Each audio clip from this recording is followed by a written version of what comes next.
Welcome to Health Law Talk, presented by Shahardy Sherman Williams.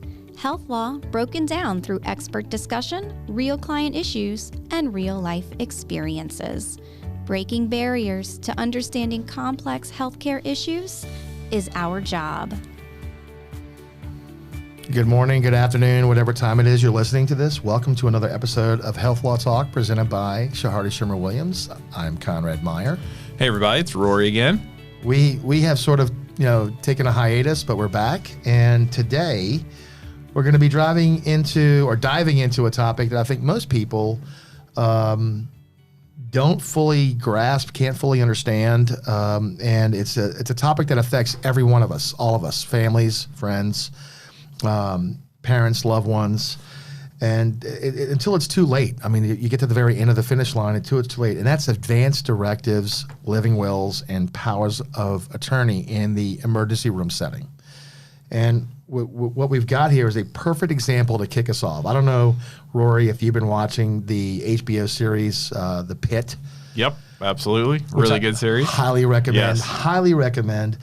Season 1 and episode 2. I mean, I know they're on season 2 now, but right.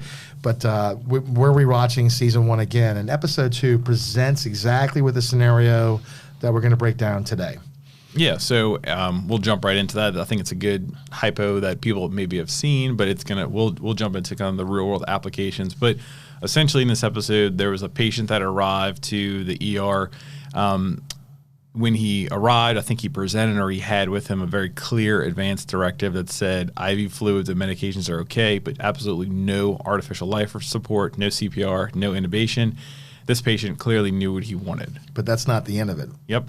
So his case obviously progressed downward in the wrong direction and ended up needing some life-sustaining measures, some things that I think no one anticipated when he presented. That went against the advanced directives. Correct. So his two children appear at the hospital. You've got a son and a daughter. One of them is a lot more emotional, a lot more attached to the father. The other one had a lot more of an objective view and wanted to honor the father's wishes. So we've got three things at play. We've got an advance directive on file with the hospital that the father executed when he had capacity and ability to do so. Then you've got one child who wants the hospital to provide every life-sustaining measure.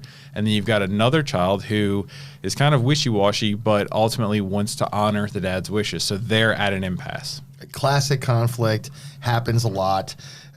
So what happens here? What is the ER physician faced with? So some of this is reality. Some of this is obviously just done for TV. On the episode, though, I do remember the physician went to the two children and said, what do you want to do? The father had we have on file his very clear advance directive where he only wanted the IV fluids and medication for pain, but no artificial life support, no CPR, no intubation, no resuscitation.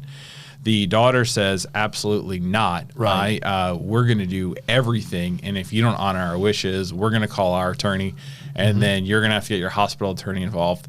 There's there's more backstory to this of the hospital is financially unstable and they're trying to keep patients happy and they don't need bad publicity. So I think that's in the background of this physician's mind who's at the center of this story, who is also kind of in charge of the ER program at the time. So what does he do? Well, I think if I remember correctly, this was last season, but if I remember correctly, I believe they did honor the children's wishes. Yeah, they follow the POA. They did not follow the advanced directives. That's right. The children, which is also an interesting topic, probably for another time, is that apparently the children's had some sort of mutual power of attorney where it wasn't just one, or maybe they came to an agreement. But regardless, the hospital decided we're going to listen to the kids through their power of attorney and not the elderly patient, the father, his advance directive, and they kept him on life support essentially for numerous episodes, right? So an extended period of time. That's right. So basically the question is what was the right call? Yeah. Was that the right call? Should they have followed the power of attorney, or should they have followed the patient's advance directives? Yeah. And so we're going to dive headfirst into that today and talk about what is the legal framework of these power of attorneys? What are the legal framework of advance directives? And we're going to start with Louisiana law, and then we're going to go to the national scene. Each state might have its individual laws, but we're going to focus here, and then we're going to look at the national setting. So in Louisiana, we have basically three key documents. You want to go over what those are? Yeah, absolutely. So living will, declaration, depending on how it's phrased, a lot, those terms are kind of used interchangeably. But what is that? Yeah, the living will / declaration, depending on who's talking about it. That's essentially the patient's statement declaring or directing the withholding or withdrawal of life-sustaining procedures. So typically, it's a form, it's 1 or 2 pages, and there's essentially boxes for you to initial deciding what you want. If you want IV hydration and medication or not. It's signed by the patient and 2 witnesses. That's Louisiana law. Yes, everything we're saying is under Louisiana law. Signed by the patient and 2 witnesses, not related to this person. And that's typically kept on file. Well, it's not related to the person by blood or marriage and has no interest in the estate. So basically, you're pulling someone out of it that might have a conflict of interest that might want the patient to not have support. Yes. And then the important part about this document is that typically the patient keeps it. A lot of times if the patient goes into the hospital or goes into a care center, they'll want a copy of it on file to know what's going on, so they have it in their system if the patient crashes. And then it doesn't actually go into effect until that time comes when they need to review it. So it's revocable at any time by the patient. What about this? The whole can it be done orally? Say you're in the hospital, can they do it on the spot in the bed? Yeah, I don't think there's any restriction against that. I think that it's fine to do orally. I think a lot of hospitals, and I've seen this in practice, a lot of hospitals will pull in a couple of nurses so that they can document in the medical record that patient John said that he did not, if this doesn't go well, he does not want these life-sustaining procedures, and Nurse Rory and Nurse Conrad were witnesses to this. And then what's the second document? Yeah, so then after that, you go into healthcare power of attorney. And so that is really important, and a lot of times you'll deal with this with your estate planning attorneys. If you haven't done so, we obviously recommend it, but it essentially designates an agent or who is going to make those medical decisions for you when you lack capacity. So in the episode of The Pit, this doctor, we're not quite sure, this patient, we're not quite sure, looks like he named his daughter or his daughter and his son. I'm not sure how. I don't think we even saw the document. They didn't show it. And typically you can't name 2 people because that's just calling for a conflict. So we don't know who he really named. That's really not important. But typically you name one person and then an alternate if the first person is unable or unwilling to serve. Correct. But it basically gives that person the legal authority to be in the patient's shoes to make those medical decision choices of, what are we going to do while my father is intubated, while he's unconscious, if he's in a coma, whatever it may be. That is, and that's what it is. It must be in writing, signed by the patient, 2 witnesses as well. And that typically overrides any sort of verbal wishes that someone else may make. So if you've got one child or one sibling who has that power of attorney for healthcare decision making, and then you've got another sibling who doesn't, unfortunately, even if they're siblings, lifelong friends, obviously, same parents, the one with it on paper is the one who gets to make the call. So does it automatically, from what we found, automatically confer the right to withhold or withdraw life-sustaining measures of power of attorney in Louisiana? I don't know if I'm 100% aware of that, because I thought it did, but maybe, I think where you get into the issue is if you've got a healthcare power of attorney similar to this episode, correct, and then you've got the healthcare power of attorney that gives, we'll say, the daughter the power, because it seemed like the daughter had the power in the show, and then you've got the living will executed by the patient. What happens if you're at an impasse? What happens if the father wants nothing but the daughter wants something? And that's exactly what happened in the episode. That's exactly what happened here. The episode went one direction. I think you and I agree that maybe that wasn't the correct direction, or at least under Louisiana, that's not how we've seen it go. I know you've got experience being in the hospital admin side, so I don't think that the episode handled it the way that I would recommend if I were on the hospital's legal counsel, but that's what we're going to talk about right now. Okay, this last thing. So what's law post? Yeah, so that's the Louisiana Physician Order for Scope of Treatment. That is, the show kind of hinted at that a little bit, but that is essentially a medical order signed by the physician, and that is if the patients have a kind of a life-limiting, irreversible condition. It basically if there is a wish that the patient had, it kind of translate the patient's wishes into a medical order that they have to follow. So, if we're summarizing all of this, we're going to say that the living will tells the doctors what you, the patient, want. Healthcare power of attorney tells who should decide for you on medical decisions if you're unable to make that call. That's right. And law post is the physician's order that gives instructions on what can be acted on immediately. That's great. I mean, I think you hit it out. You summarized all three correctly. So let's talk about people who have none of this. I mean, what happens if someone has no estate planning documents, no estate planning, no advance directives, no living will, no power of attorney? Yeah. What happens? All right. Well, there's in Louisiana. In Louisiana. So there's kind of a hierarchy set by statute.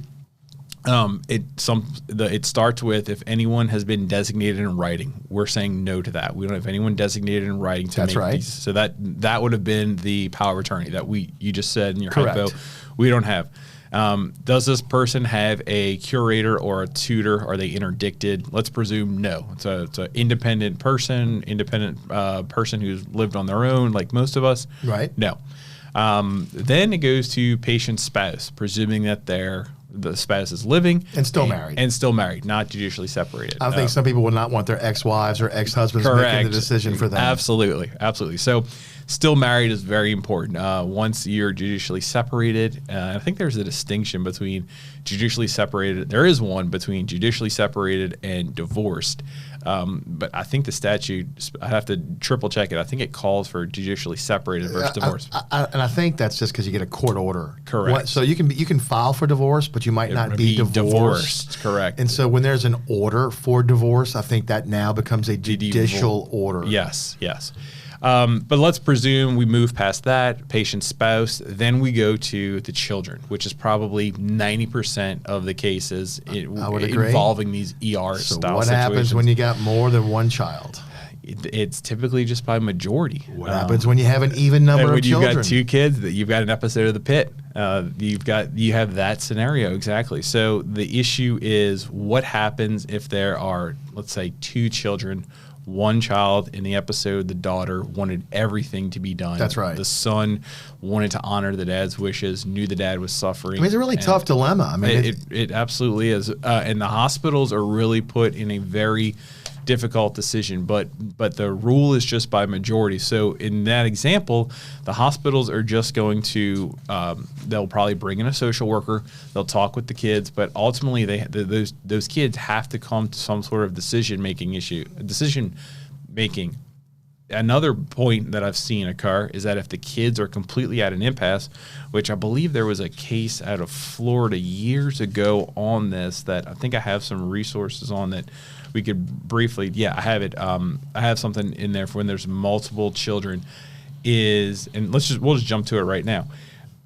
This was a case out of Florida. I believe the last name was Terry Schiavo's case out of Florida. That's right. This patient was essentially in a vegetative state for over 15 years. It's a famous case. The husband, I believe, wanted the feeding tube removed, claiming he didn't believe that she would want to live that way. And I believe it was the parents who were fighting in this case to keep Terry alive.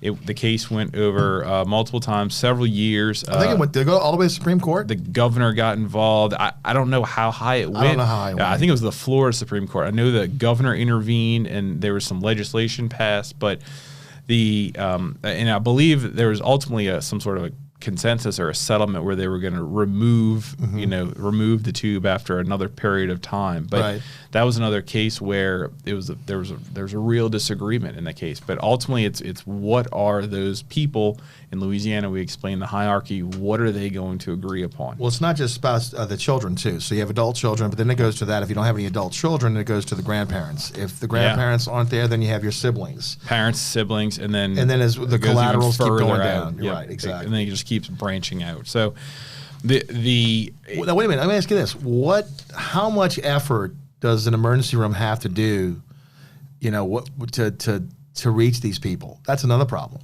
Yeah. So if you don't have phone numbers, sure, no addresses, no way to contact? How much is it? What's considered a good?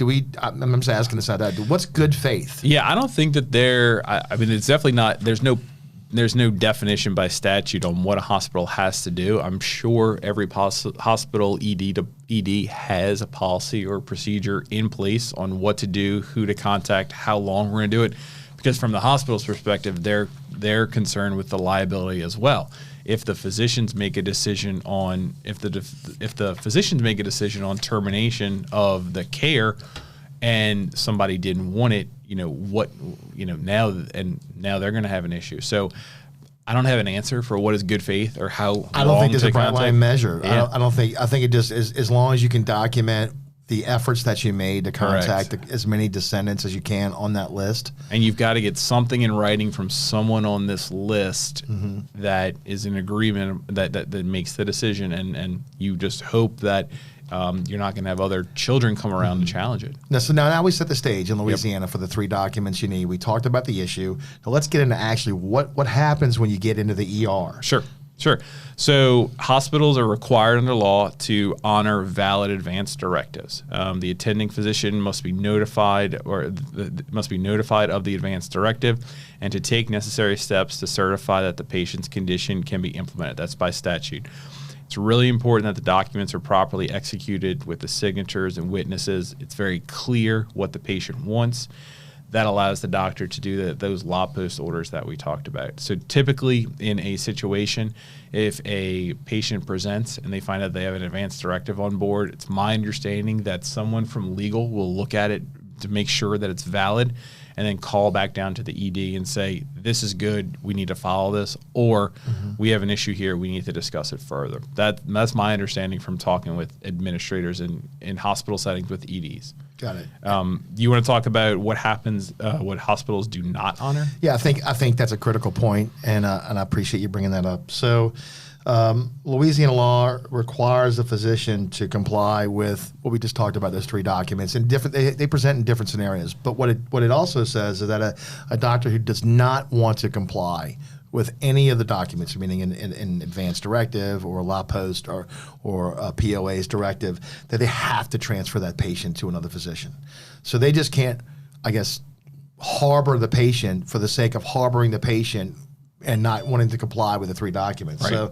So think about this. They have to make a reasonable effort to transfer the patient, and they have to have legitimate grounds for refusal. So in other words, does it go against their moral or religious belief? Are you in like a Catholic facility? Sure. That a religious facility might be another issue, or that the directive, whatever the directive is or the wishes are, would result in some sort of ineffective care or violate some sort of a health standard. That would be an issue. Pregnancy. Now, we have the most anti-abortion state law in the country, one of them, so that if there is a living will that has a patient and the patient is pregnant, that living will is invalid because of the pregnancy. So there's an absolute save the life of the child. So you can't invalidate a living. You can invalidate a living will if the woman is pregnant and it could hurt the child. Sure. If it's unclear, so say the document isn't witnessed. If it's not witnessed, then it's not a real document, not a legal document under Louisiana law. So, and if there's no certification, you have to have 2 physicians to certify that whatever the patient's condition is, it's terminable and irreversible. Right. So if you don't have 2, you don't have certification. Yeah. No, those are all great points. So what happens then? So let's say we got a conflict, Rory. We got a conflict where a power of attorney demands an override of what a patient wishes. What do we do? So that's back to the pit. That's what happened in the pit. That goes back to the pit. In my opinion, and the pit went in a different direction. And I don't think it was necessarily the wrong direction, because just to summarize what happened in the pit, we had the patient who had a very clear advance directive. Then we had the children who collectively did not want to honor it. And so they tried a couple of things, but ultimately the patient didn't make it. I think the correct textbook answer is that you honor the patient's directive. I think, though, what the hospital did in this show, and I think a lot of hospitals might also make this decision, is that is there true harm in honoring the children's wishes? And if anyone were to bring a claim against the hospital, who would it be? it's most likely going to be the children. In this episode, the patient's spouse was gone. That's right. And there was just the kids. So I think the hospital probably made a legal/business decision in the hypo and said, if we don't honor the kids' wishes, they could sue. If we do honor and the patient ultimately doesn't make it, which we all expected, they're not going to sue us. So the only person that can really come after us, let's listen to them. Was that the correct answer? I don't think so. But I think a lot of hospitals do make that decision of saying, well, the patient didn't want this, but we have a concern that the kids are going to challenge this. What do we do? And sometimes legal, the Department of Risk Management will come in and look at this and make that call. What's your thoughts on how they handled it? Do you think they should have listened to the patient's advance directive, or do you think they should have listened to the children's wishes? Well, I think that comes down to an important point about the role of a power of attorney. The role of the power of attorney, you are acting as an agent, right? Correct. Yeah. Of the patient. You are not supposed to institute your judgment for what the patient really has wished. That's in advance directives too. So that's where they conflict, right? So the agent really is the patient's voice. Right. Because they can't speak. And you should be not echoing. Their replacement, not to take your desires and your judgment over what the patient would have wanted. So when the agent has clear evidence of what the patient wanted in an advance directive, for example, even though they have power of attorney and the patient might be incapacitated, healthcare power of attorney, we have to differentiate that, because in Louisiana you have healthcare power of attorney, which must be specifically stated. And so, but when you have that and an advance directive, even if you disagree, right? Even if you as a person disagree with the advance directive, and it's interesting because the healthcare power of attorney statute says that the agent shall follow the desires as stated in the document of the living will, or otherwise known to the agent. So it actually directs the healthcare power of attorney agent to follow the living will. So that's a very interesting not interesting. I mean, that's what they're supposed to do, right? Sure. So let's jump over to, can the physicians decline the power of attorney's instructions? And then what's the liability from the hospital or the provider's perspective? I mean, the hospital. That's a tough one. Yeah. I mean, that's a tough one. And imagine, so when you saw the pit, I mean, for those, and I know we're hitting on the pit a lot here, but we're not sponsored by We're not HBO. sponsored. We don't get any kind of thing from the pit, but I got to tell you, it's one of my favorite shows, and it's because it's so real. It's very good. Raw. But here's the thing, though. All that's happening in real time. Things are moving so fast, and all of this is going at light speed. Correct. Sometimes you don't have time to get in touch with legal or to find someone in the hospital that can answer this, and you as the chief of the ED have to make this call. And so when can you say no? That's the question. If they have a power of attorney as a doctor, when can you say no? I think if it's documented that the patient had a certain wish in their advance directive or their living will, whatever you want to call it, and then the whoever holds that power of attorney, I think if they are contradicting each other, I think it's very clear that you go with the advance directive. I think if there's a decision that one of the agents for the power of attorney is trying to make that violates medical standards, if it's medical futility where you're doing something that is just no matter what, it's not going to work. If they're acting way outside of their scope, or if you think they're being unduly influenced or abused by someone else. There's always financial things involved in these matters because one children may not want to try things for their parents because they know that they stand to inherit or something along those lines. So those are all things that an ED physician is having to decide in 30 seconds in the middle of an emergency room with machines and lights and everything. I get it. It's very hard for them to make. So let's talk about the liability now. Yeah. Okay. So let's talk about the liability of, because if you don't follow the advanced directives, what's the risk to the doc? What's the risk to the facility? What do you know from that? So there's statutes directly on this that protect the physicians from criminal prosecution, civil liability, and professional discipline when they follow valid, underline, bold, advanced directives in good faith.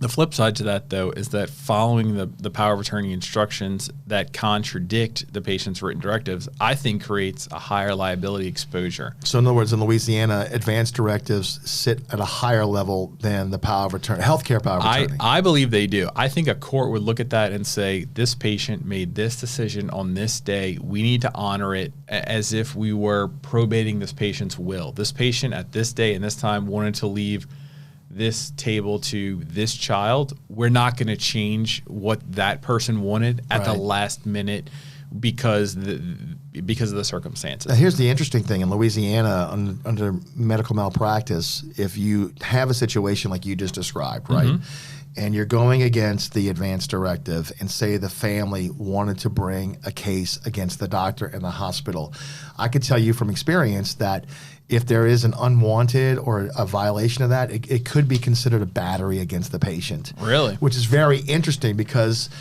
it would be, I think there'd be a colorful argument. I've never seen this case, but there'd be a colorful argument that was intentional. And if that was intentional, meaning in other words, you're going to actually violate the advanced directive and that's intentional, then it is not considered negligence under the malpractice cap. So there'd be no cap. Wow. No cap. And so who brings that? The children? The children or the estate. The estate, okay. The estate, say the patient dies. Right. Or the patient, let's say the patient lives and they're subjected to months and months and months of life support or whatever. That's because it's not a death, right? Sure. So then you would have a colorful argument that all of that care to sustain life went against the advanced directive, and that it's a battery against the patient, and then all those medicals, all that stuff. Right. I mean, I've never seen that happen, but I think a colorful plaintiff attorney who is well-versed in this could argue that was an intentional act, not covered under the act, and would not be capped. Interesting. That's a really good point. So there's a real-world consequence for that. And I think, something that hospitals and physicians need to really think about. Yeah, so going back to one thing I wanted to hit on because I've been thinking about it, and I remember when we were preparing for this show reading that your example of what does the doctor do when he can't get in touch with everyone. I know that there's AMA guidance that I had in my notes I was looking for while you were talking that discussed that if there's no one there, if there's no advanced directive on file and there's no one there to make the decision, you provide medically appropriate interventions to meet the clinical needs. You don't withdraw care until the patient's preferences become known. Either you find the advanced directive, you find, you go through the patient's estate planning documents, you call their attorney, see if there's something on file, or you get in touch with the kids or wherever you're falling on that hierarchy that we talked about earlier, you get in touch with someone on that list who you believe and your legal department approves, hopefully, can make the call. So basically, you do everything you can to sustain that patient until you get someone who can ultimately make the call. Got it. I think that's good advice. Yeah. Good advice. Yeah. So I think we talked a little bit about Terry Schiavo case. Yeah. And we talked a little bit about what happens when you've got one child as a PO, as a healthcare power of attorney. I think that's pretty self-explanatory. Yep. That person could override other siblings, right? So we went over the fact that we have multiple children now with the Schiavo case. And I think we covered very, very extensively, for what time we have. I mean, we could make this into an entire class, multiple classes in law school. But let's go to the national standards. What do you think, from a national, federal standpoint, does the Constitution, for example, provide some sort of guidance on the issues that we're talking about? So I was able to find one case, and I was able to review portions of it, not the whole case. This was a U.S. Supreme Court case from the 90s, so we're talking a very long time ago, but I believe it's still valid. Long time. I graduated high school in 1990. What are you talking about? It's not that long ago. I mean, I know it was long ago, but it's not like in the 1950s. I was 2 years old. Anyway, the Supreme Court held that there is a constitutionally protected, and these are the court's words, a constitutionally protected liberty interest in refusing unwanted medical treatment. And so that then led to something later that year called the Patient Self-Determination Act. So what does that do? That went into effect. That applies to all Medicare and Medicaid participating hospitals, which is essentially every hospital. So the summary of the PSDA is informing patients at admissions of their rights to make their own decisions, provide written information about the hospital's advanced directive policies. So does the hospital require, will they take verbal ones? Do they need something in writing? Document in a part of the medical record whether the patient has an advanced directive. That's really important in EHR systems. Now I know it's almost like a pop-up screen if the patient has one in the ED setting. Ensure compliance with state advanced directive laws, provide staff education, and then community education.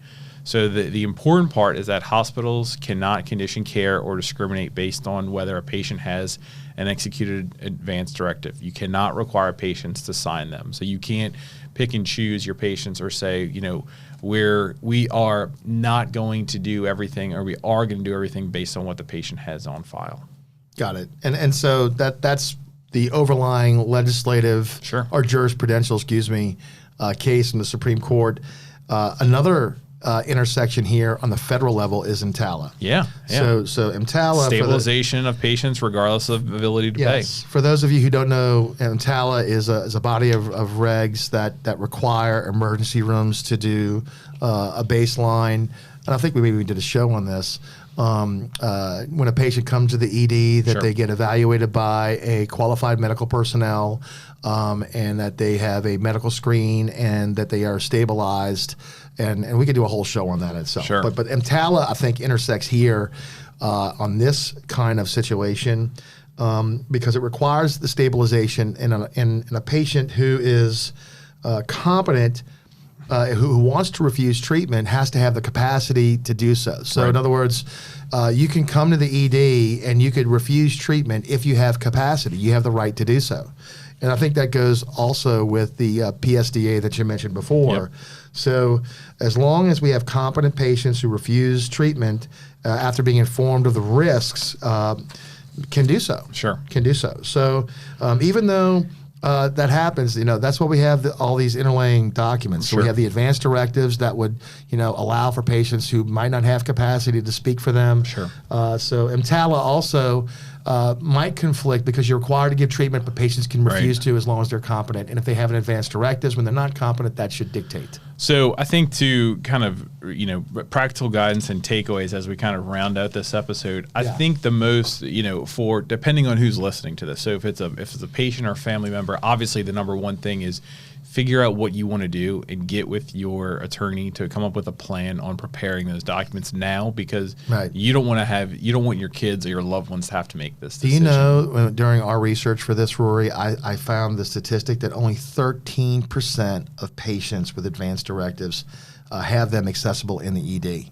13%? 13%. And I can't even tell you, what do you think would be the percentage of people who have no advanced directives in, for example, the state of Louisiana? It's got to be a lot. Very high. I think a lot. And what about people who don't have healthcare power of attorney? That's, again, high. Right. So that's why we had this episode, because it affects everyone. It does. It affects everyone. And you, me, all of us here, everyone. And no one wants to talk about this, but it's the ugly part of running a hospital is that while you can't find it, or while you can't determine if the patient has or does not have one, hospitals are spending exorbitant amount of time and money, resources in performing these life-sustaining procedures when the patient may have an advanced directive that they don't want that. And ultimately, their family or the estate may get a very large bill from the insurance carrier, in this case, for these life-sustaining procedures when the patient might not have wanted them. So that's always a factor that it's not great to talk about, but it needs to be considered. So what tips would you give people? Like, what would you do to tell them right now for the patients? We're all patients in some aspect, but for anyone who's listening, I would say absolutely decide what you want to do and get with your attorney to make sure that you have this figured out now. The last thing you want to do is that have your spouse and kids trying to decide this when you're sitting in a hospital. I would say that is my biggest thing. Talk with your doctor about it at your next visit to say, what does it mean withholding IV, withholding medication, no intubation? Is that going to be painful? What does that look like? What do you recommend? Because sometimes, your attorney will be able to explain that as well, but I think a lot of people would rather hear it from their provider on what does this actually look like, because everyone's primary care physician probably did a round or spent some time in med school and residency in an ED and got to see what this looks like. And I think too, also when you're picking your healthcare power of attorney, pick a person who's going to carry out your wishes and not substitute their own. So and let them know that they've been picked. You don't have to give them the document. I would recommend giving them a copy of it so they have it, but you don't have to. If you want to ever change it or revoke it, you obviously can. The newest dated one, don't feel that you have to go get that document back from the person that you pick if you later down the road you change someone else. The closest to that day, that document and look, governs. You can update, and I would tell you to update this regularly. Don't just sit on it. Sure. And talk to we'll talk to your physician, but consider the law post. Yeah. Consider the law post. I think that would be good. Yeah. And give things to your healthcare attorney. Yeah. And just make sure it's in your medical record. So if you've established care with a practice, make sure it's in your medical record. That's right. A lot of these EHR systems, specifically in Louisiana, talk with each other. I know our two big hospital systems, they have integrated their Epic system. I don't know if you've seen that. I've seen it on the patient side where I logged in and it pulled my record from one system to another system. So now we have interoperability. The two major systems in Louisiana share Epic records. So now they're going to have everything on file. And then if you're a provider, what's your recommendation here? That you ask every patient about this, or that you try to get it in their medical records so you know?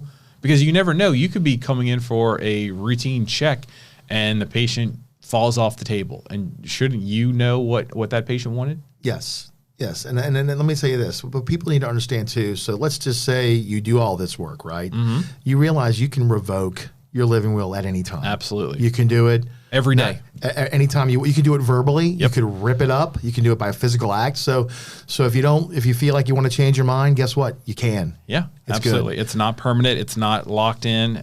So now let's go back to hospitals and doctors. Because our focus here also needs to be on what should they watch out for to protect themselves from liability, because that's exactly what you and I were thinking about when we watched that episode. Yeah, I think hospitals are going to look at what does this document look like? Does it look like it's validly written? Who are the witnesses? Or do we have witnesses that are related? Do we have the kids as witnesses? Do we have, because it looked like an attorney prepared this, is this going to hold up if there's a lawsuit? So I think having the providers or the hospital's legal department involved is very important. If there's a drastic change, if you know this patient and they're established, is there a drastic change from the previous version that you talked about with them? When was it executed? Was it executed that day, or was it executed right before they came in? Sometimes the patient knows, I'm not going to make it and this is it and I'm going to get this on paper.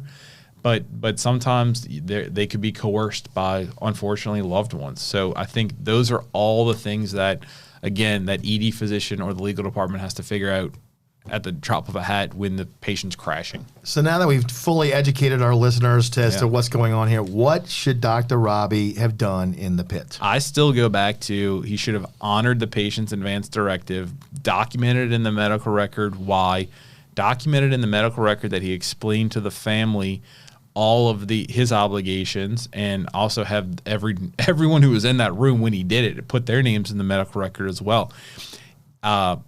On the flip side, the family could have, gotten their attorney, gotten a TRO essentially, correct, gotten some emergency powers and relief from the court if they believe that advance directive was invalid. But I think if you're asking me what should he have done on the episode, honor the patient's wishes if you believe it was a valid advance directive. And I agree with that. I think having the advance directive is exactly what it was there for that moment. Yeah.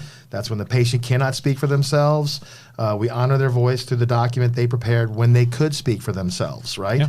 Yeah. So look, I want to tie this around. Anybody here listening, if y'all have any questions about this, or you want to make sure that you're doing this correctly for yourself or your family members, you can always reach out to Rory and I here at Shahardy Sherman Williams. We're happy to do that.